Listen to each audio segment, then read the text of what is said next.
sahabat Sapa Keren, selamat pagi. Kembali lagi kita di podcast Sapa Keren. Hari ini hari yang istimewa karena apa? Karena saya bersama Ibu Kadis P3A P2KB, Ibu Dr. Randa Hajah Miska Gewasari MM. Selamat pagi Ibu. Selamat pagi Milna. Sehat Ibu? Alhamdulillah sehat. Iya, ini sangat berbahagia sekali saya Bu bisa bersama Ibu untuk mengetahui isu yang sangat luar biasa nih Bu. Pokoknya 3 tahun ini isu ini sangat luar biasa dan sangat membooming. Nah, kita hari ini membahas bersama Ibu Kadis ya, yang cukup padat waktunya tapi masih menyempatkan diri bersama Padat merayap, ya? Padat merayap, tapi masih menyempatkan diri kemari untuk membahas tentang isu stunting, Bu. Nah, isu stunting ini sangat luar biasa ya, Bu ya, untuk khususnya baik itu di pusat, di provinsi ataupun di daerah masing-masing. Nah, kebetulan Ibu sudah di sini. Iya. Ya, ini mau sedikit kita korek-korek nih, Bu. Boleh. Tentang kegiatan TPPS, Bu. Mungkin sahabat Sapa Keren juga harus mengetahui nih apa sih sebenarnya TPPS itu gitu ya, Bu. Boleh, Bu? Oke, terima kasih Milna.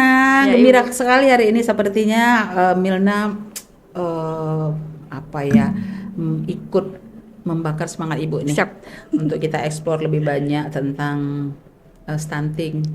Bagaimana penanganan stunting di Kabupaten Deli Serdang. Jadi Deli Serdang itu sebagai salah satu kabupaten yang memang memiliki tantangan dalam penanganan stunting. Meskipun memang selama 3 tahun terakhir ini ada regulasi yang mengatur tentang bagaimana pemerintah daerah menangani stunting di wilayahnya masing-masing, dan ada yang seperti Milna katakan tadi, TPPS. Apa sih TPPS gitu ya? Betul, Bu. TPPS itu adalah tim percepatan penurunan stunting, dan TPPS ini terbentuk berdasarkan peraturan Presiden nomor 72 tahun 2021. Ini juga menjadi seperti payung hukum lah bagi semua pemerintah daerah untuk memiliki rencana-rencana strategis dalam penanganan stunting di seluruh wilayah di Indonesia.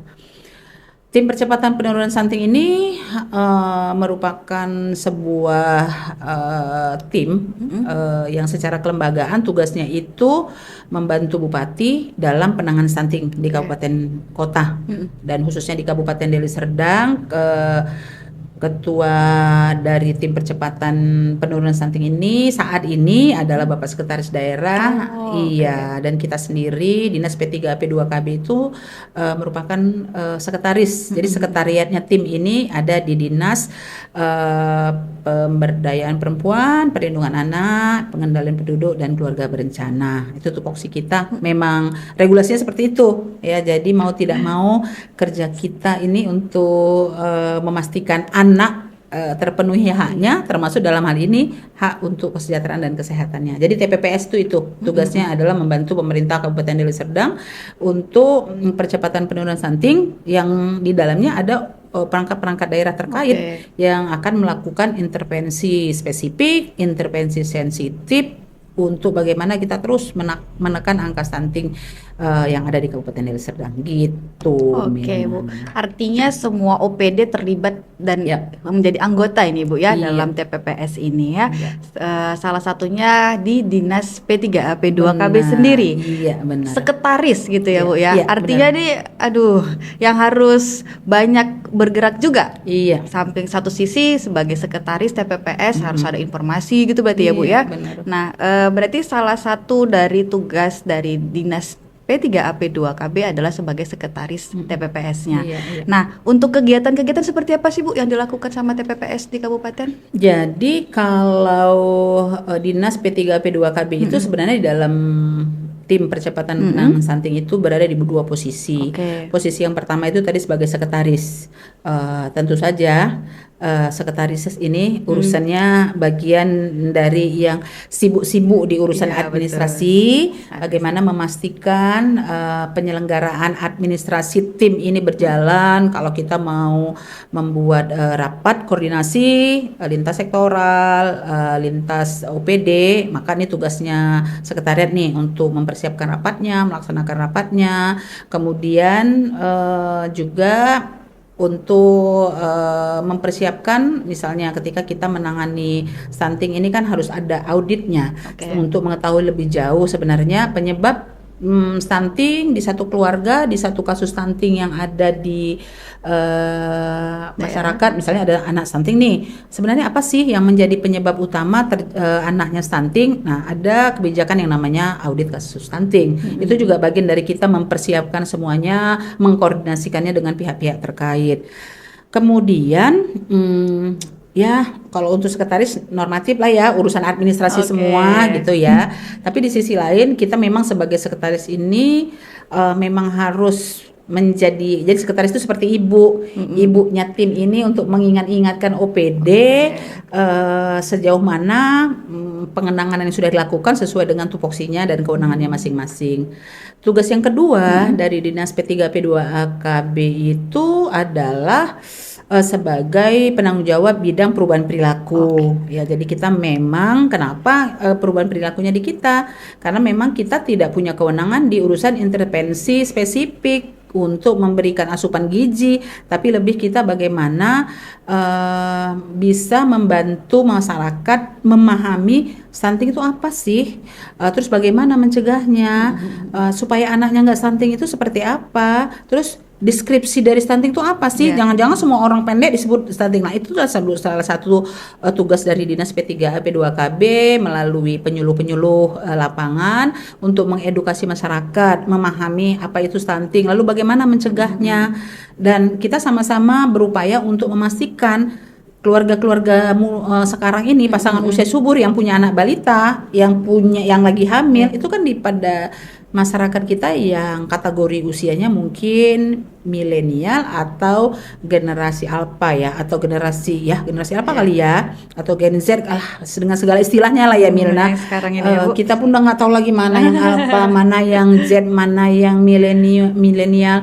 Tapi yang jelas yang mereka di usia pasangan usia subur yang mempunyai anak hari ini adalah anak-anak yang cara berpikirnya selalu instan, sehingga menganggap gizi anak juga bisa diselesaikan secara instan. Ini juga yang kita upayakan untuk memahamkan sehingga terjadi perubahan perilaku. Pengasuhan nih yang terjadi di rumah hari ini itu harus menjadi pengasuhan yang memang betul-betul memastikan anak secara pengasuhan di unsur psikis anak baik, pengetahuan anak baik, kesehatan anak juga baik. Jangan anaknya dikasih mie instan melulu, betul. Ya anaknya kenyang tapi gizinya nggak terpenuhi.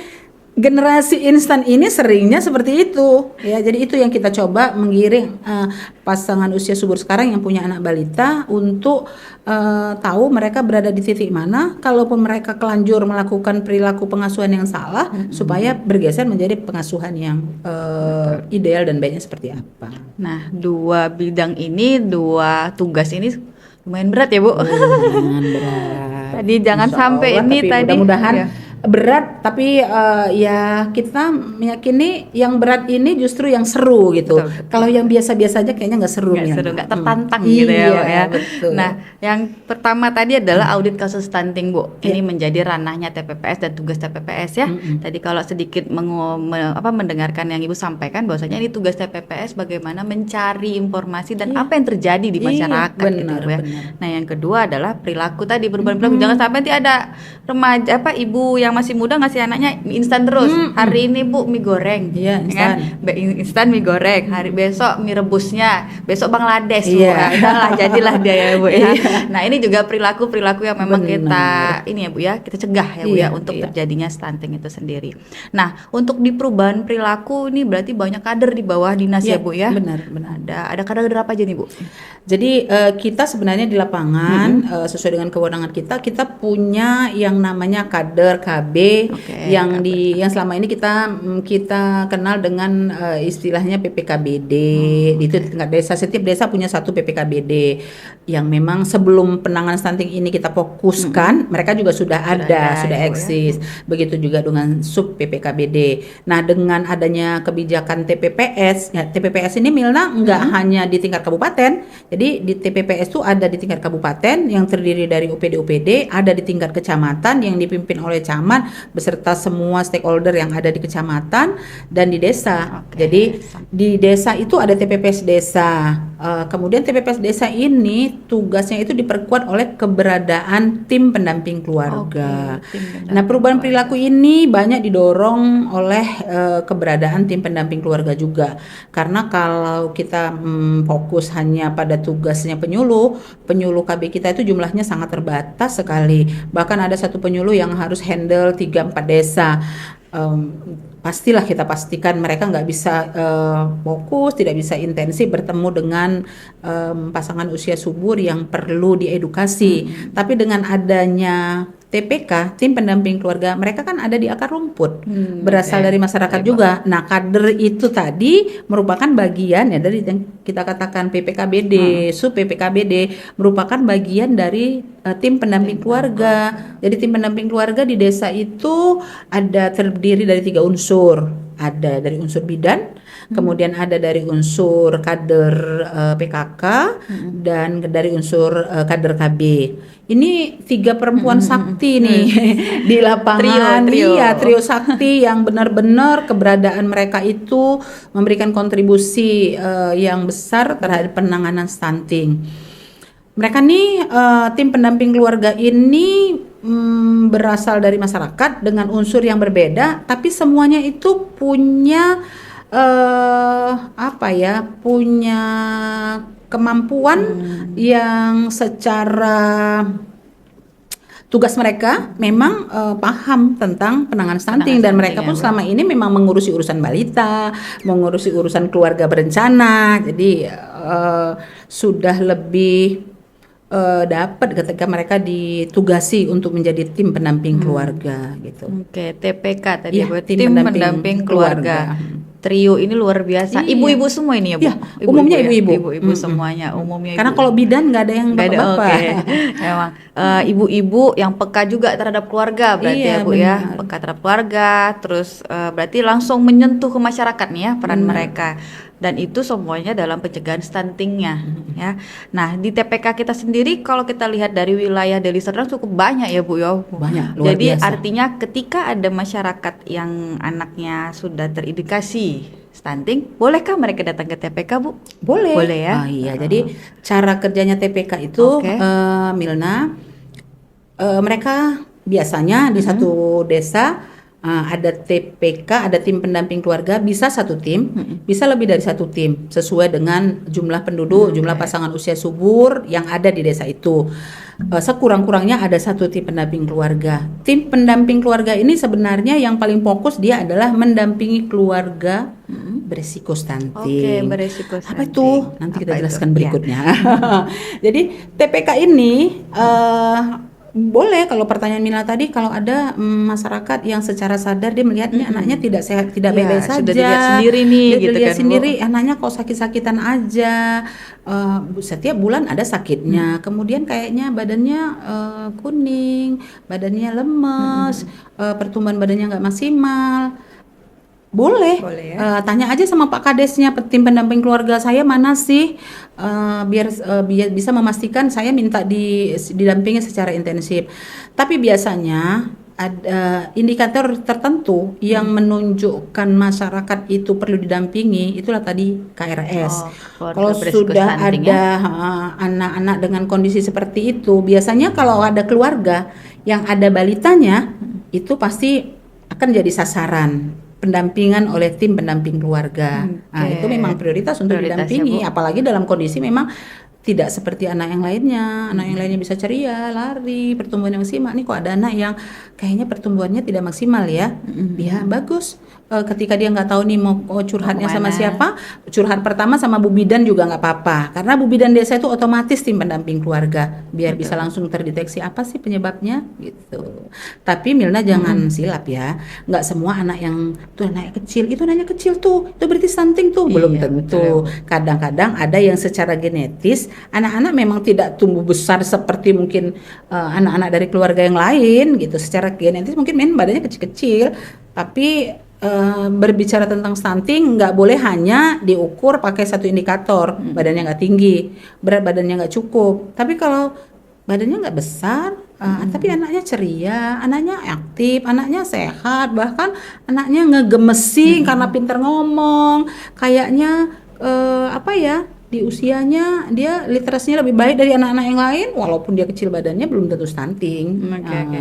Nah, Gitu. tuh perlu kita pahamin sahabat Sapa Keren bahwa pendek pun dia belum tentu dia stunting begitu ya Bu ya. Iya, Dan memang ada. harus ada indikator dan kategori yang lainnya untuk Serta ada mendukungnya ya. pengukuran, ada screening dari. Jadi kalaupun misalnya nih Mil, di posyandu anak-anak dibawa ke posyandu. Nih tadi ibu yang tadi tuh, Iya, heeh. lalu dibawa ke posyandu oleh tim pendamping keluarga. Yuk kita ke posyandu besok biar bisa dilihat nih melalui pengukuran ada tinggi badan, berat badan, lalu nanti mungkin diperiksa juga oleh ibu bidan desanya, anak ini ada kecacingan atau tidak. Terus ibunya juga bisa didalami, ibunya TB atau tidak, karena TB ini juga salah satu faktor yang determinan Oke. menyebabkan terjadinya anak yang stunting. Nah, bawa dulu ke posyandu Oke. supaya bisa dilihat secara komprehensif. Nah, ketika sudah dapat pun berat badannya, iya, nih memang kurang nih. Tinggi badannya nih, iya, ini memang kurang nih. Ini juga kayaknya unsur psikomotorinya juga kurang. Tapi sebenarnya dari kata teman-teman kita nih dari Dinas Kesehatan, ini nggak bisa secara serta-merta kita katakan anaknya stunting, ya. Harus ada screening dari dokter anak. Jadi judge untuk mengatakan anak-anak itu dalam kondisi stunting atau tidak, itu harus melalui screening dokter anak. Nah, dokter spesialis anak lah nanti yang akan mengatakan ini stunting atau tidak.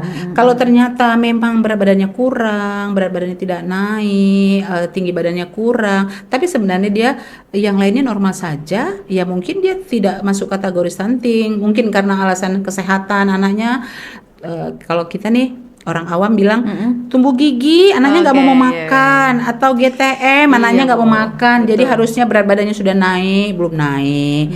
Nah, ini artinya jangan serta-merta menjudge anak-anak itu stunting ketika belum melalui proses screening oleh dokter anak. Dan itu kebijakan di pemerintah Kabupaten Deli Serdang.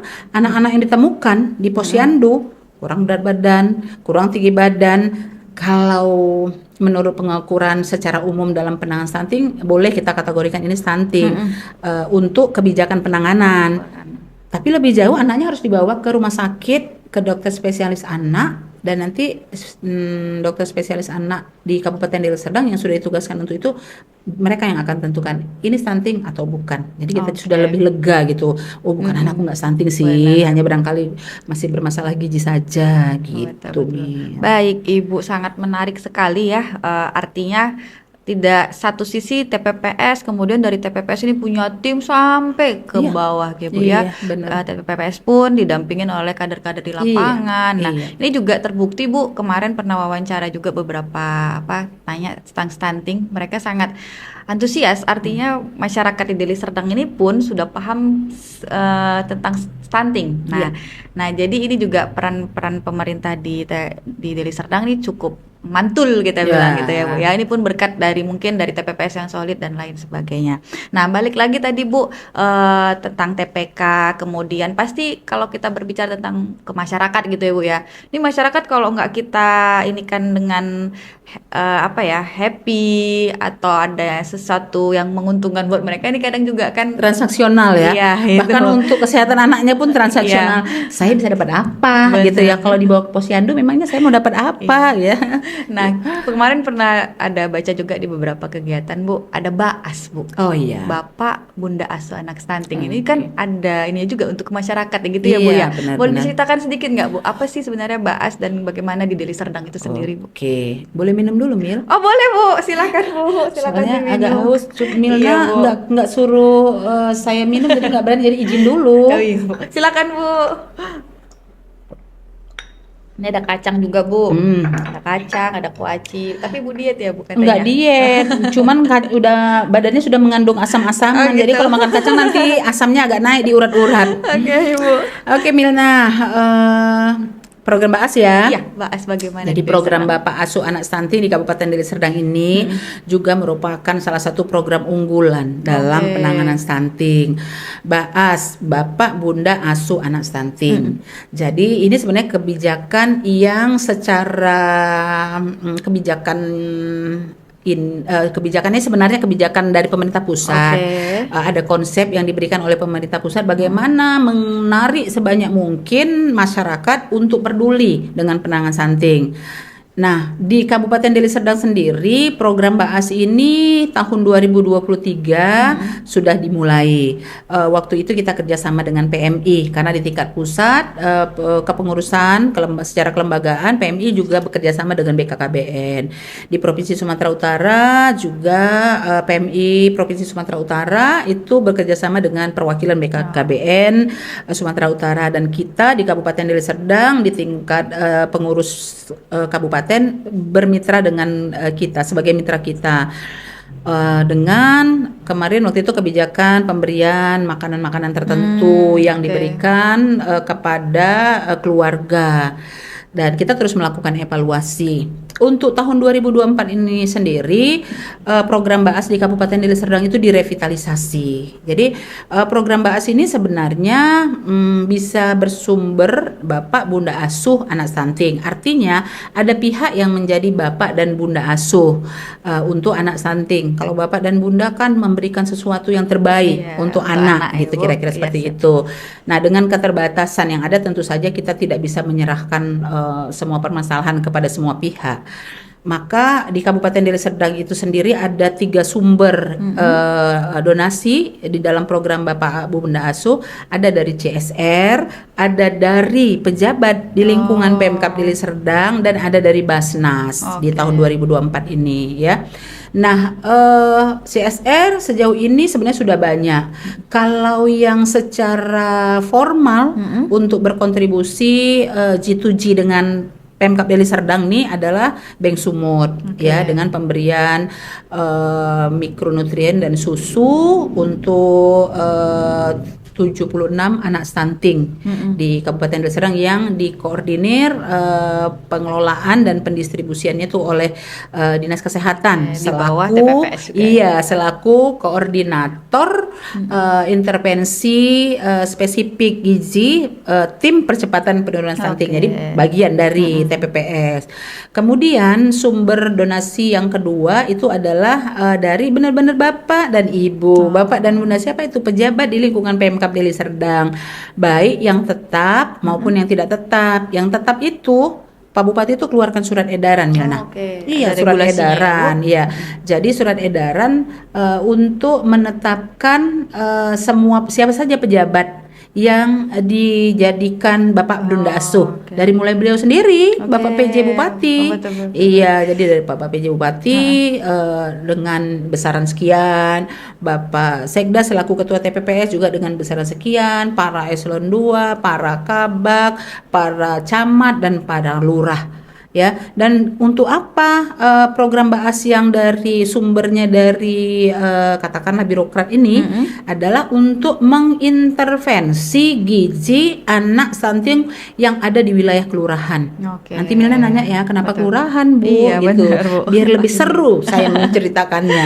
Jadi di wilayah kelurahan kita punya 14 kelurahan di Kabupaten Deli Serdang, dan ini sudah jalan masuk minggu kedua. Kedua pemberiannya, Iya, Bu. untuk pemberiannya.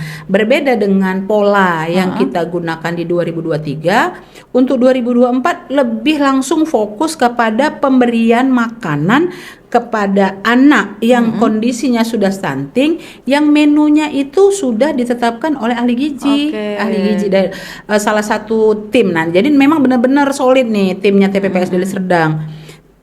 Rumah sakit umum kan adalah bagian dari TPPS kita. Nah, di rumah sakit umum itu ada ahli gizi. Nah, rekomendasinya setiap anak ini, 18 anak ini, itu setiap anak diberikan siklus untuk porsi 1 minggu. Oke. Ya, 1 minggu dikasih daftar menu apa dengan 3 kali makan dan 2 kali snack ya. Diberikan kepada setiap anak. Itu penggunaan Ke kelurahan. iya, di Oke. wilayah kelurahan. Kalau yang dari swasta sebenarnya banyak, tapi mereka langsung. Jadi misalnya ada produk makanan bayi tertentu langsung diberikan kepada anak. Kemudian kita juga sudah beberapa kali pertemuan dengan kantor Kanwil, Oke, kantor wilayah Kanwil. hukum HAM Provinsi Sumatera Utara, yang mereka juga memberikan biaya untuk keluarga yang berisiko stunting.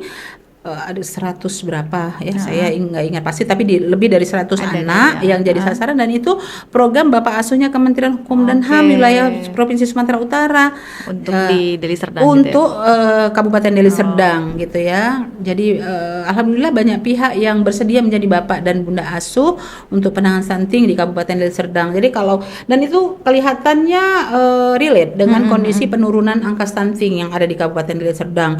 Dari mulai kita lakukan intervensi serentak bulan Juli tuh dari 570 per pengukuran bulan lalu sudah tinggal 352 anak, dan ini mudah-mudahan kita bisa Turun terus terus ya, turun Bu? sampai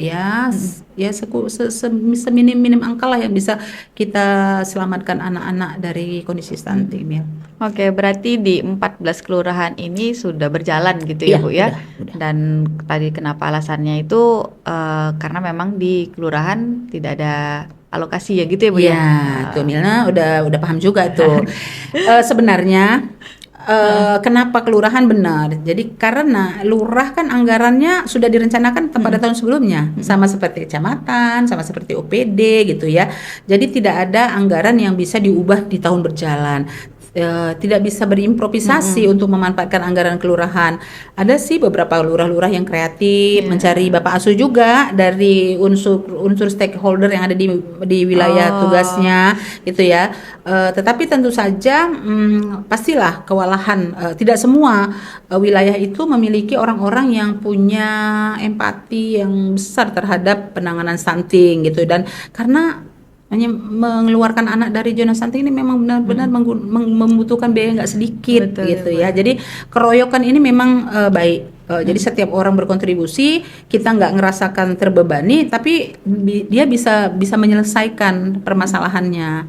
Kalau di desa kan relatif lebih lebih bisa berimprovisasi kepala desa.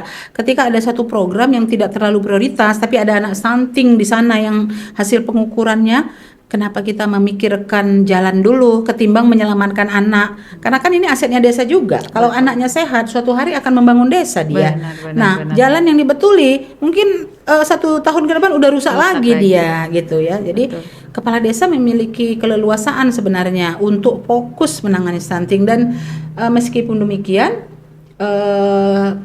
kepala desa nggak bisa juga leluasa dalam artian tidak punya konsep. Nah, konsep itu kita yang siapkan TPPS. Jadi ditemukan desa menemukan ada anak yang stunting berdasarkan pengukuran di Posyandu, maka kepada anak itu langsung disiapkan apa menu yang cocok buat dia. Dan dinas kesehatan juga intervensi. Ini nih mikronutrien dan susu untuk anak ini. Jadi 2 arah nih. Yang dari dinas kesehatan mikronutrien dan susunya, yang dari dana desa ini untuk penyediaan makanan pemulihannya. Kalau ini berjalan bersamaan dan terus secara sistematis, langsung pemantauan dan lain sebagainya, insya Allah 3 bulan mungkin anak-anak yang kondisi keparahan stuntingnya tidak terlalu berat, insya Allah sudah bisa keluar dari zona stunting. Benar, Bu. Artinya ini memang kontribusi dari memperbaikan gizinya ini ya. Kalau misalnya kita hanya memberikan uang, kayaknya ini ya Bu ya, nggak bisa tidak juga. akan tepat sasaran. Bagaimana kita mau mengendalikan? Aduh, pakai data bunda habis Beli nak, pula bunda nanti ya. beli dulu ya gitu. Sementara telurnya anaknya dulu. udah kelemesan gitu. Ini sangat baik juga ini ya, sahabat Sapa Keren, bahwasanya di Deli Serdang sendiri sudah nih dari mulai desa, kelurahan itu sudah mulai dan sudah berjalan untuk kegiatan intervensi-intervensi dari penanganan gizinya. Bu, tadi saya tertarik Bu di keluarga beresiko stunting. Oke. Itu Catin masuk juga ya Bu ya? Catin masuk ya Bu ya. Bahkan gadis remaja juga masuk. Gadis remaja masuk. Iya. Jadi Mil, Kalau kita bicara keluarga beresiko stunting, ini yang selama ini kayaknya jadi kalau disebut keluarga beresiko stunting, ini Takut gitu, Bu. takut gitu. Ini keluarga beresiko nggak ada. Kita pernah pada fase sebelum kepala desa memahami tentang apa itu KRS, semuanya begitu kedengar kata-kata Pak Kades, ini jumlah KRS di desa Bapak sekian puluh keluarga ya, nggak ada KRS. Bu, Iya, nggak ada, kami nggak ada angka stunting lah. Tutup pintu kali ya. Keluarga beresiko stunting bukan berarti keluarga yang ada anak stunting Oke. gitu. Nah, alhamdulillah pelan-pelan dengan edukasi kita, nih tim perubahan perilaku kita tuh teguh gerak terus gitu, bisa memastikan kepala desa paham dengan apa itu keluarga berisiko stunting. Bapak mestinya begitu Bapak tahu ada KRS di desa Bapak, Bapak lebih nyaman. Jadi Bapak tahu siapa yang mau disasar, nggak seperti beli kucing dalam karung. Udah jelas nih. Nah, keluarga berisiko stunting itu adalah keluarga pertama, indikator pertamanya yang secara kesejahteraannya berada di desil 1 sampai 4. Itu artinya keluarga-keluarga saudara-saudara kita yang berada di prasejahtera lah kalau kita menggunakan bahasa yang familiar di masyarakat. Nah, keluarga yang prasejahtera ini apakah semuanya beresiko stunting? Sebenarnya tidak. Ada juga orang yang prasejahtera tapi mereka punya perilaku hidup bersih dan sehat sehingga kalaupun anak-anak balita itu nggak stunting kok. Tapi ini harus tetap jadi pantauan kita karena kenapa? Secara ekonomi mereka sebenarnya di bawah kehidupan normal, kemampuan ekonominya, sehingga kemampuan mereka untuk menyediakan makanan bergizi juga masih di bawah normal kan. Nah, ini yang mau kita selamatkan dengan mengetahui siapa, kita tahu menyelamatkan, tahu memantau. Kalau mereka baik-baik saja ya udah nggak ada masalah. Siapa sih lagi indikator lain-lain apa? Pasangan usia subur. Jadi kalaupun di desil 1 sampai 4 tapi kakek-kakek sama nenek-nenek, programnya bukan KRS, programnya bukan bukan stunting, tapi programnya mungkin lansianya itu di segmen yang berbeda. Nah, pasangan usia subur itu artinya masih berpeluang melahirkan anak dalam kondisi yang stunting kalau tidak betul-betul didampingi. Siapa lagi? Keluarga yang di dalamnya ada anak balita, ada anak baduta, ada ibu hamil. Nah, ibu hamil ini penting karena stunting itu Mil tidak tiba-tiba, tidak ujuk-ujuk seperti COVID. Mirna COVID, tiba-tiba kita ngomong saya pulang tato COVID, tapi stunting nggak bisa seperti itu. Ada proses yang dalam jangka waktu yang panjang yang menyebabkan, makanya istilah 1000 hari pertama kehidupan itu kata kunci. Salah satunya di fase kehamilan. Bayinya ada dalam perut, ibunya dalam keadaan tidak sehat. Itu juga berpotensi melahirkan anak stunting. Kenapa ibunya nggak sehat? Ternyata dari gadis remaja juga dia nggak sehat. Ternyata dia jenis anak remaja yang sering pingsan karena HB-nya rendah. Tuh lihat anak sekarang. Kalau upacara pada geblak semua, pingsan. Setelah diperiksa semua HB-nya rendah. Serapan enggak. Jadi kepemahaman gizi bagi remaja itu juga penting karena nanti dia jadi nyumbang. Sudah pasti Mil, asal ada anak remaja di keluarga yang prasejahtera itu pasti penyumbang stunting kalau tidak ditangani dengan baik, tidak dipahamkan pentingnya perilaku hidup bersih dan sehat, pentingnya makan makanan bergizi. Itu jadi tidak itu tadi ya, pasangan usia subur, ibu hamil, ada gadis remaja di keluarga itu, ada anak balita, ada anak di bawah 2 tahun. Itu yang dimaksud dengan keluarga berisiko stunting. Yang kalau kita tidak dampingi, kalau kita tidak lihat, kita tidak verifikasi kondisi di keluarganya masing-masing, kemungkinan dari keluarga-keluarga ini akan sangat berpeluang melahirkan anak stunting, itu maksudnya. Artinya ya KRS belum tentu juga punya anak stunting gitu ya Bu ya, kalau dari kitanya ya Bu, betul-betul. Dan di kita juga mempersiapkan itu mungkin Bu, ada nggak satu inovasi ya, ataupun satu gebrakan yang dibuat sama dinas ketika kita mau menyentuh nih si KRS itu, atau yang sudah berjalan gitu Bu, ada?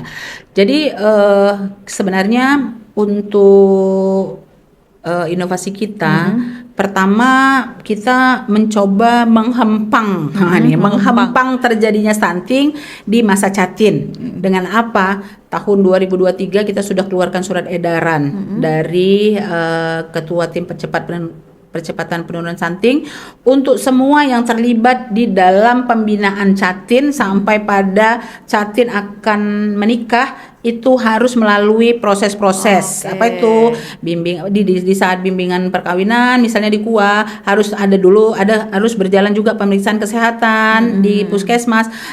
Kemudian di desa ketika Catin yang ngurus NA itu harus konseling dulu dengan TPK, harus kenalan dulu istilahnya sama Sun, TPK-nya. ya. Iya, supaya nanti kalau kondisinya sehat atau tidak sehat, TPK-nya tahu nih, oh ini harus saya dampingi gitu. Oke. Nah, itu satu. Kemudian kita juga, kembali dengan keterbatasan yang ada di kelurahan-kelurahan ini, buktinya nih sekarang di per bulan ini kita menemukan 19 anak stunting di wilayah kelurahan yang kalau tidak ditangani, kalau lurah nggak bisa berimprovisasi, anak-anak ini akan terbiarkan begitu saja karena Pak Lurahnya nggak bisa buat apa-apa gitu.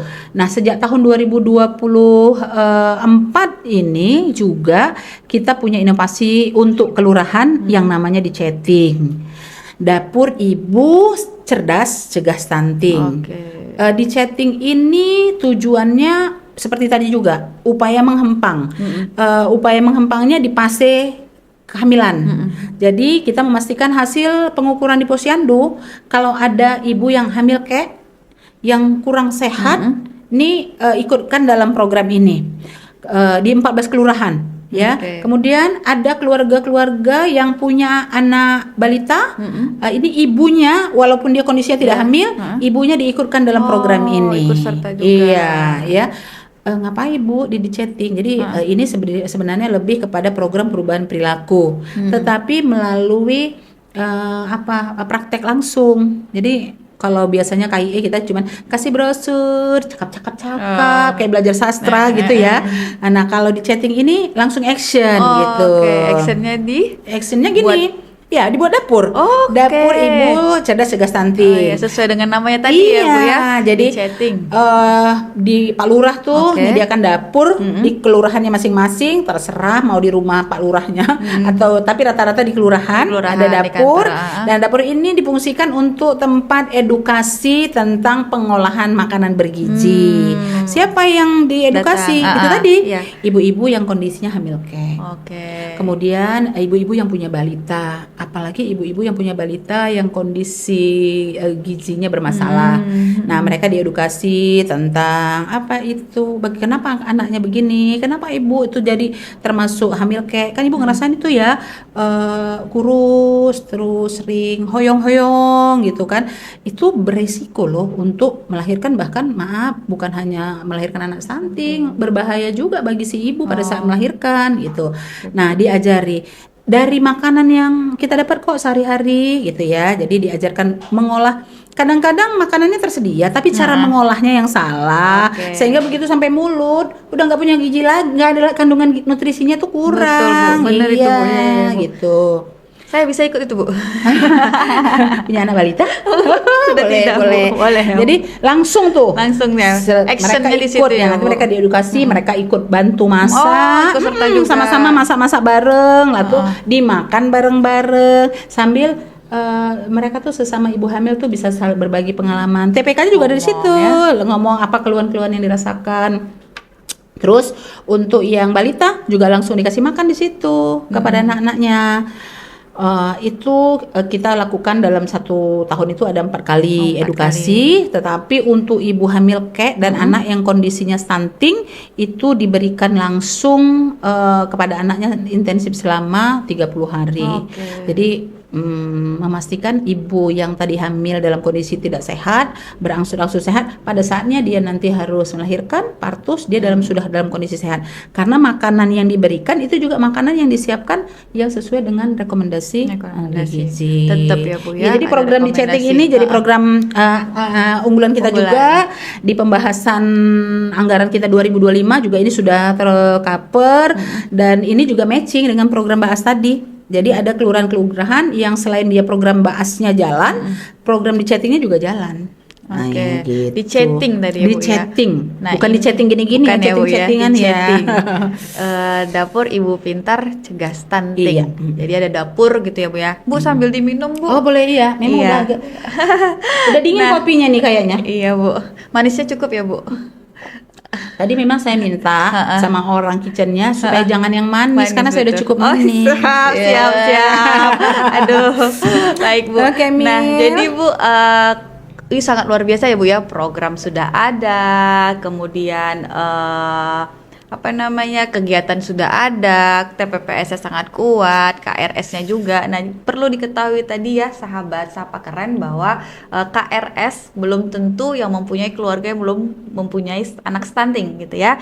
Nah, jadi salah satu tadi Catin. Kalau Catin tadi ada apa, LC Meal dan Iya. ininya ya Bu ya, Iya. ada pendampingan TPK. Iya. Kalau ibu hamil ada di chatting. Iya. Nah, boleh nggak Pokoknya Bu? nggak keren lah kalau belum Iya. terregistrasi, Catinnya belum registrasi LC Meal. Belum keren kalau Catin belum registrasi di LC Meal. LC Meal, elektronik siap nikah siap hamil. Bu, boleh Bu sampaikan pesan nih Bu buat generasi kita. Memang di generasi sekarang itu kan literasinya sangat luar biasa ya Bu ya, digitalnya gimana gini. Boleh nggak Bu satu pesan, baik itu dia push ataupun dia remaja, yang gimana sih cara mereka untuk peka terhadap stunting? Boleh Bu sampaikan Bu satu pesan? Ini barangkali lebih kepada generasi muda ya, baik Catin, baik remaja, karena kita masih bisa berharapnya kepada remaja, kepada Catin. Kalau kepada kita yang sudah tua-tua ini, ya sudah tinggal mengasuh-ngasuhnya aja. Anak-anak muda, Indonesia bahkan dunia ini ke depan ada di tangan kalian.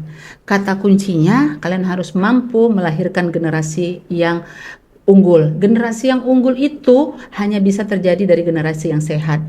2045 Indonesia akan berada pada posisi emas 100 tahun Indonesia merdeka.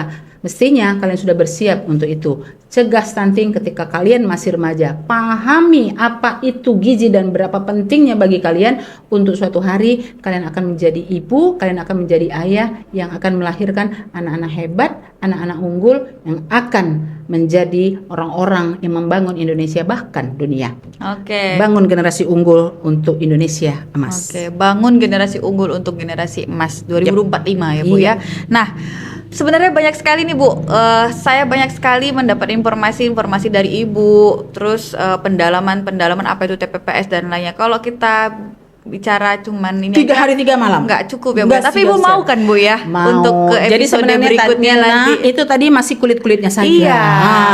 Kita nanti bisa kupas per segmennya, Bener. yang mananya yang mau kita kupas-kupas lagi gitu ya. Dan banyak yang kita itu tadi kita masih melihatnya dari kebijakan, lebih banyak dari kebijakan tentang bagaimana sebenarnya proses kita untuk bisa membawa berada langsung, dan bagaimana sebenarnya kita melihat dari posisi hak anak. Banyak yang bisa kita kupas Mil. Barangkali saya punya kesempatan nanti jadi narasumber lagi. Mau ya Bu ya, biar Sih. saya booking dari sekarang nih Bu. Oke. Saya Hari ingin apa, keluarkan Bu? jempol, tapi ini kayaknya belum memungkinkan Belum boleh, keluarkan Bu. jempol. Oke. Mohon bersabar sampai tanggal 27 Siap. November, Bu. Siap, dan semua Kita- keluarga Deli Serdang harus mendukung pesta demokrasi kita nanti. Iya Bu, siap. Ibu terlalu banyak jadwal Ibu ya Bu Yap. ya. Saya sebenarnya banyak sekali yang mau saya tanya-tanya Bu. Dari semalam saya pengen tanya A, B, C sampai Z, cuman hanya bisa sampainya M ya Bu ya. Karena nama saya juga Milna Dan ya nama Bu saya ya. Miska. Oh iya ya Bu, pas sekali sebenarnya itu sih tujuan saya Bu. Nah jadi mungkin di episode selanjutnya ya Bu ya kita Oke, bahas Milna. tentang bagaimana sih penanganan satu-satu nih, dari Catinnya tadi, ibu hamilnya, ibu yang punya anak baduta, balita, kemudian anak ibu pasca salin, dan dari kebijakan yang dilakukan di dinas, khususnya dinas P3AP Oke. 2KB ya Bu ya. Nah boleh deh Bu kita sama-sama sapa dulu nih sahabat Sapa Keren. Kita bilang begini Bu, cegah stunting itu penting, nggak Oke. boleh pakai tangan ya Bu. Oke. Ya, jadi Oke. pakai tatapan saja Bu. Oke. Oke. Oke, boleh Bu, 1, 2, Oke. 3.